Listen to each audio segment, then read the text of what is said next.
Seja muito bem-vindo para mais um programa Encontro com a Palavra. Estamos estudando toda a Bíblia do Gênesis ao Apocalipse. Chegamos aos profetas do Velho Testamento e hoje continuaremos o estudo das profecias de Daniel. Dedicamos os 2 últimos programas ao livro de Daniel e vimos que este livro tem 12 capítulos divididos de acordo com seu conteúdo. Os 6 primeiros capítulos são uma narrativa histórica fácil de ser entendida e com aplicações claras. Os 6 capítulos seguintes são bem diferentes porque descrevem as visões e revelações do profeta Daniel. Esses capítulos são tão difíceis de se entender como as revelações e profecias dos livros de Ezequiel e Apocalipse, o último livro da Bíblia. Como já disse, nesses escritos apocalípticos, seus autores tiram o véu e nos expõem as visões e revelações de Deus.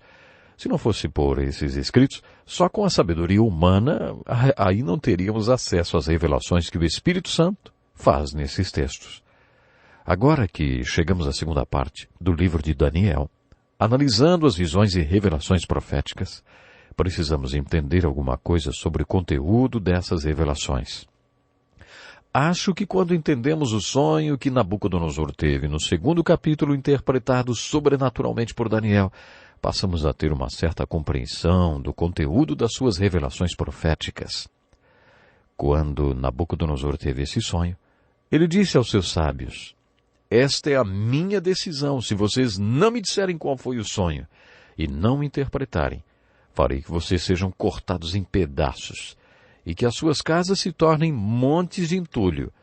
Mas se me revelarem o sonho e o interpretarem, eu lhes darei presentes, recompensas e grandes honrarias. Portanto, revelem-me o sonho e a sua interpretação." Os sábios responderam: "Não há homem na terra que possa fazer o que o rei está pedindo. Nenhum rei, por maior e mais poderoso que tenha sido, chegou a pedir uma coisa dessas a nenhum mago, encantador ou astrólogo. O que o rei está pedindo é difícil demais. Ninguém pode revelar isso ao rei, senão os deuses, e eles não vivem entre os mortais." E exatamente aí, eles erraram. Daniel mostrou que Deus realmente vive nos homens e vivia nele. Por isso ele foi capaz de contar o que Nabucodonosor tinha sonhado e a interpretação do sonho. Daniel teve uma audiência com Nabucodonosor. Ele contou seu sonho e sua interpretação. Foi isso que ele disse ao rei: "Tu olhaste, ó rei, e diante de ti estava uma grande estátua. Uma estátua enorme, impressionante, e sua aparência era terrível. A cabeça da estátua era feita de ouro puro, o peito e o braço eram de prata, o ventre e os quadris eram de bronze, as pernas eram de ferro e em parte de barro.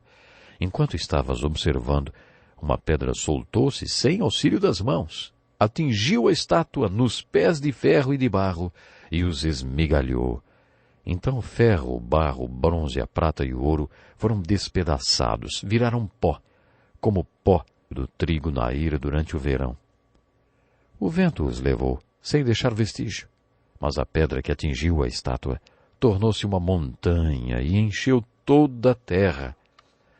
A interpretação que Daniel deu ao sonho de Nabucodonosor era que este homem representava 4 reinos diferentes. A cabeça de ouro representava a Babilônia, a prata representava a Pérsia, que conquistou a Babilônia. A parte de bronze representava a Grécia, que conquistaria a Pérsia.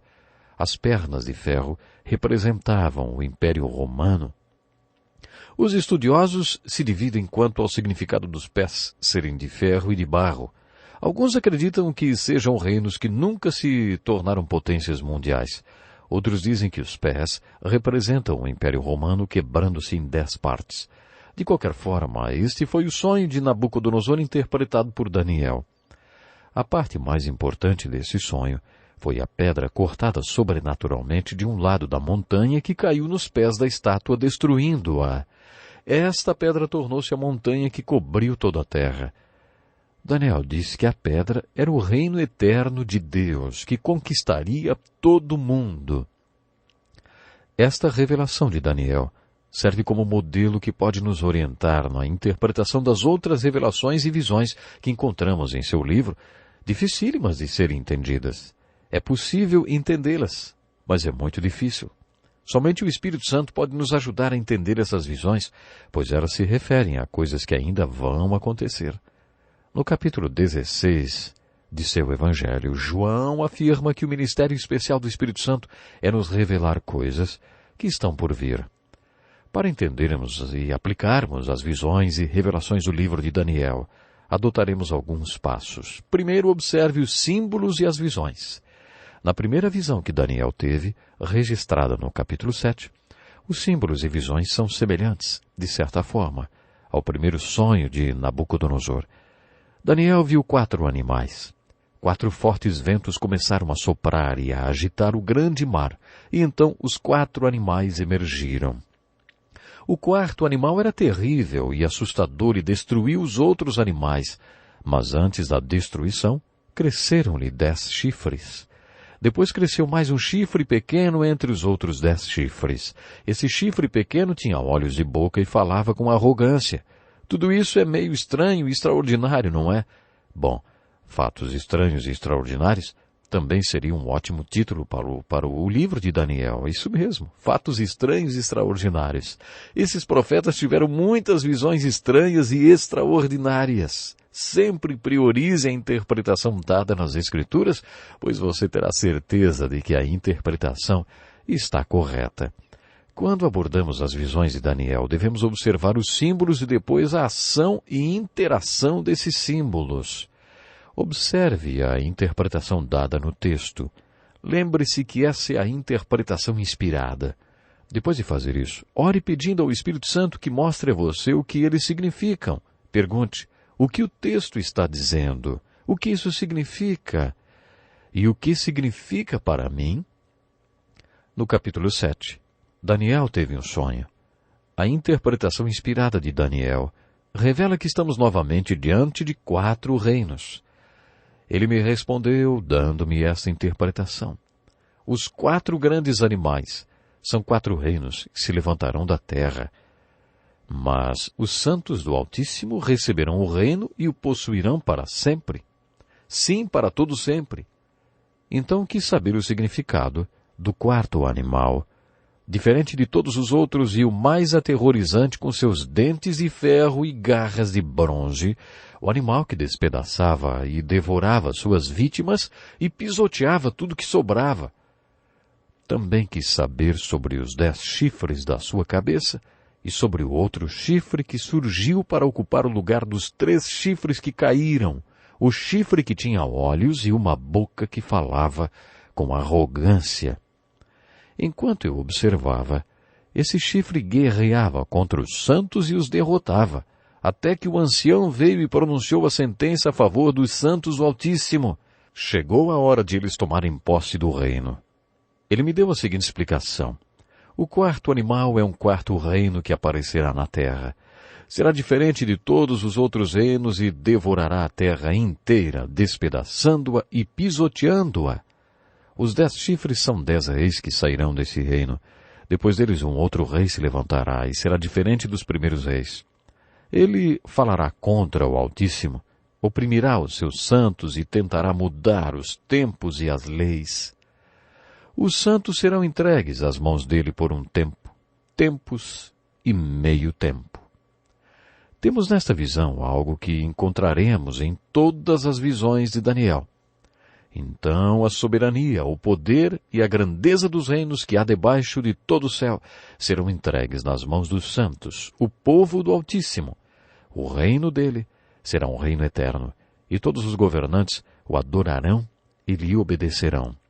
Depois de ter recebido esta visão e sua revelação, Daniel disse: Fiquei aterrorizado por causa dos meus pensamentos e meu rosto empalideceu. Guardei essas coisas comigo. Se você analisar esta visão utilizando os 4 passos que sugeri, tenho certeza que vai acabar concluindo que se trata de 4 reinos mundiais. Sempre que aparecem chifres na Bíblia, eles representam poder. O chifre de um animal é usado para destruir outros animais. Esses 10 chifres e o chifre pequeno representam poderes ou talvez reinos. Muitos interpretam este 4º reino como sendo o Império Romano reconstruído. Na visão de Nabucodonosor, as pernas de ferro, o quarto reino, representavam o Império Romano. Alguns dizem que essa visão de Daniel também representa o Império Romano restaurado em um tempo futuro. Outros dizem que não, que o quarto reino do capítulo 7 é pior do que todos os outros. É como se fosse a pedra que caiu sobre os pés da estátua de Nabucodonosor, destruindo-a totalmente. Obviamente, essa figura representa o reino de Deus. Ele é diferente de todos os outros, forte e terrível, ilustrando a ira de Deus. Devemos ser bem humildes quando as interpretamos. Quer sejamos unânimes ou não a respeito dos detalhes, uma coisa sobre o capítulo 7 de Daniel é certa. Se você faz parte do povo de Deus, você está no time dos vitoriosos, porque todas as visões terminam com uma vitória. Elas ilustram o reino de Deus conquistando todos os outros reinos e sendo o reino que dura para sempre e sempre. É com esta observação otimista que você termina sua meditação sobre as visões de Daniel. E, em especial, sobre esta dos 4 animais. No capítulo 8 temos outra visão de Daniel, chamada o carneiro e o bode. Daniel diz várias vezes, olhei e vi. Ele estava tendo suas visões e revelações. Daniel levantou seus olhos e o que foi que ele viu? Ele viu um carneiro junto ao rio que tinha 2 chifres. Os 2 chifres eram grandes, um maior do que o outro. O maior apareceu por último. Mais tarde ele ficaria sabendo que esse chifre maior é o império da Média e da Pérsia. Você se lembra que eu disse que Daniel tinha algumas verdades espirituais que fizeram com que ele suportasse a Babilônia e aquela arena política? As 3 verdades espirituais de Daniel eram: ele cria totalmente no poder de Deus. Daniel cria totalmente na oração.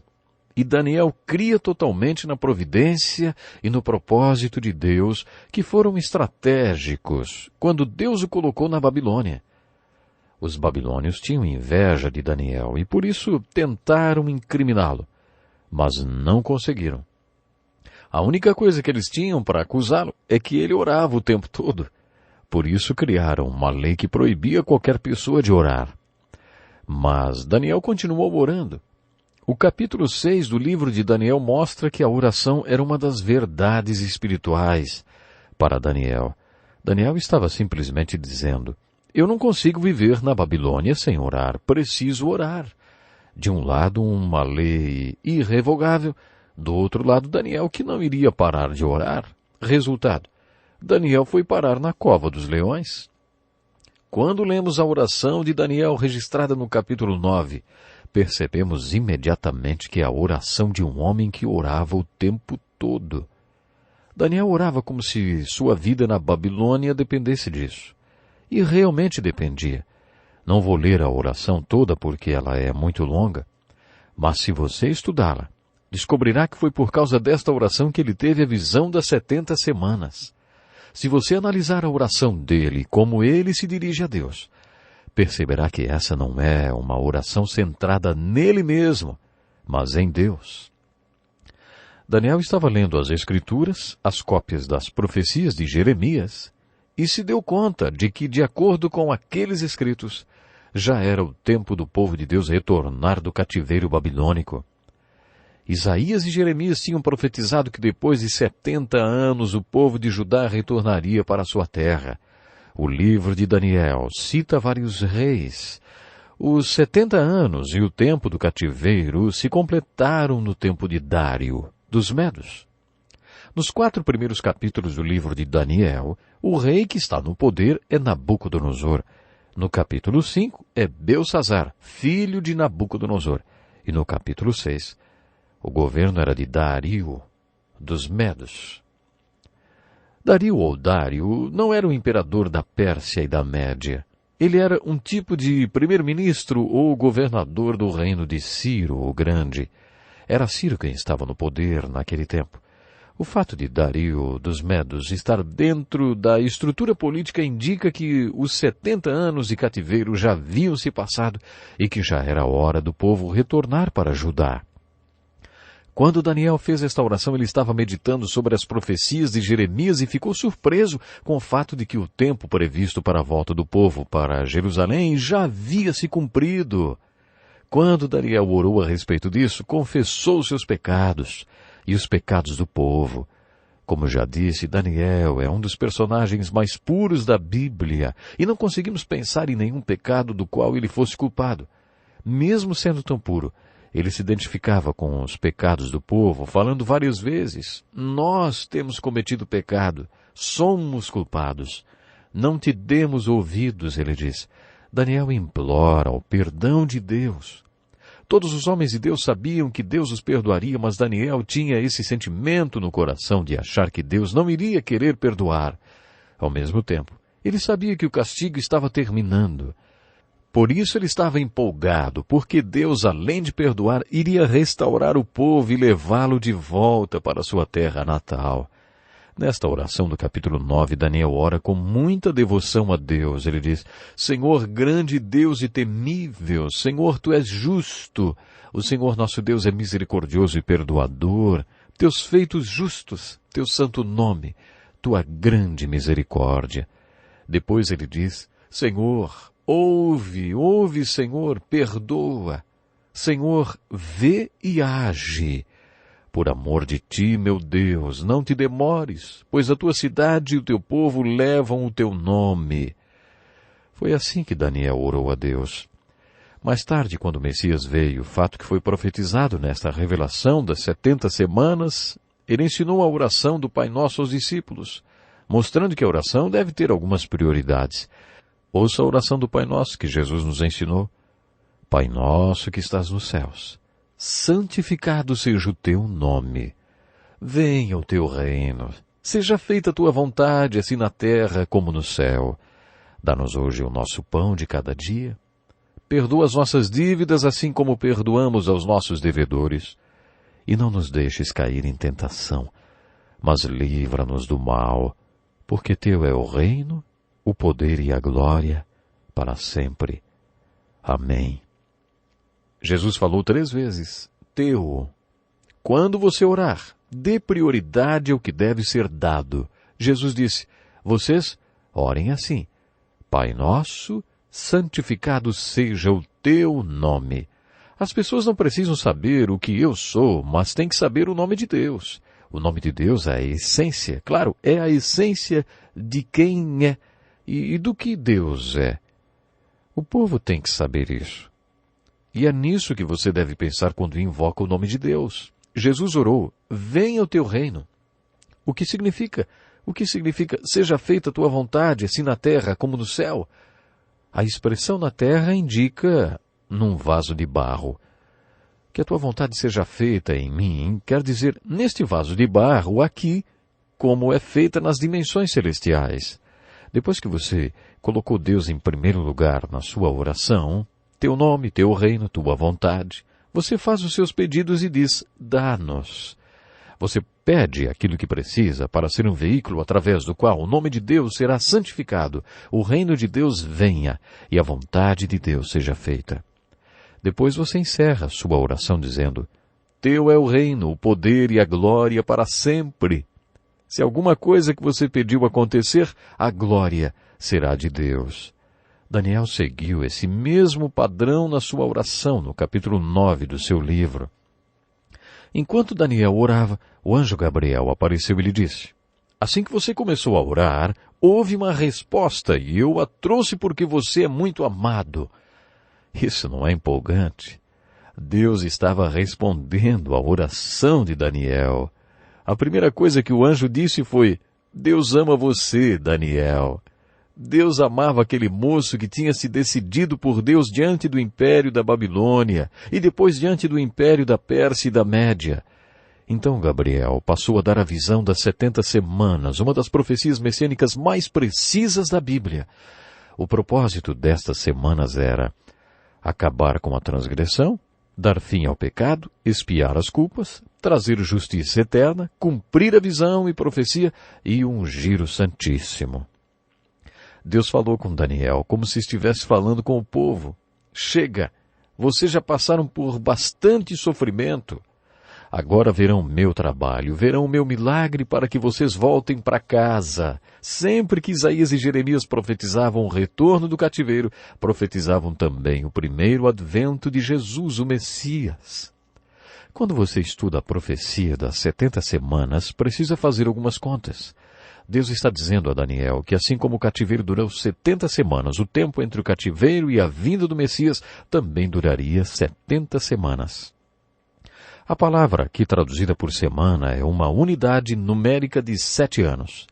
Se você multiplicar 70 por 7, ou seja, um período de 70 semanas por 7, porque cada semana corresponde a 7 anos, então terá 490 anos. Estas semanas de ano são divididas em 7 semanas, mais 62 semanas e mais uma semana. No meio desta última semana, o ungido virá e será cortado fora, ou morto. Se você junta tudo isso, tem uma profecia precisa do Messias. A data do início do cumprimento da profecia é de quando Ciro emitiu o decreto autorizando o povo judeu a voltar para Jerusalém. Houve 3 retornos, mas o principal ocorreu em 457 a.C. Se você pegar 62 semanas mais 7 e multiplicar isso por 7, obtém 483 anos. Se você soma 483 com 457 a.C., você chega ao ano 26 depois de Cristo. Os estudiosos dizem que esse é o ano em que o Messias começou seu ministério público. Deveria haver uma semana de anos, mas eu explico. Cada dia da semana corresponde a um ano, ou correspondendo a um ano, então cada semana corresponde a 7 anos. No meio desta semana de anos, ele, referindo-se a Cristo, seria cortado fora, ou morto. Os estudiosos dizem que ao final desses 3 anos e meio, a partir de 26 depois de Cristo, Jesus foi crucificado. Olha, essa profecia messiânica é muito precisa. Quando você toma consciência desses detalhes da profecia de Daniel, percebe que suas profecias são difíceis de serem interpretadas. Você sempre encontra estudiosos discutindo sobre esse assunto, sobre essas semanas, sobre essas profecias. Uma verdade que fica bem clara nesta profecia das 70 semanas de Daniel é que você tem uma previsão precisa da vinda do Messias e o início do seu reino, para o qual haverá um fim. Todas essas profecias possuem o símbolo que mostra que o reino de Deus é vindo como um reino eterno, controlando os reinos deste mundo. Podemos tirar uma aplicação disso. Se você é do povo de Deus, está no time dos vencedores. Podemos perder algumas batalhas, mas vamos vencer a guerra. Está terminando aqui o nosso estudo de hoje. Espero que você possa realmente estar no time dos vencedores, no time de Daniel. Que maravilha. Bom, até o próximo programa.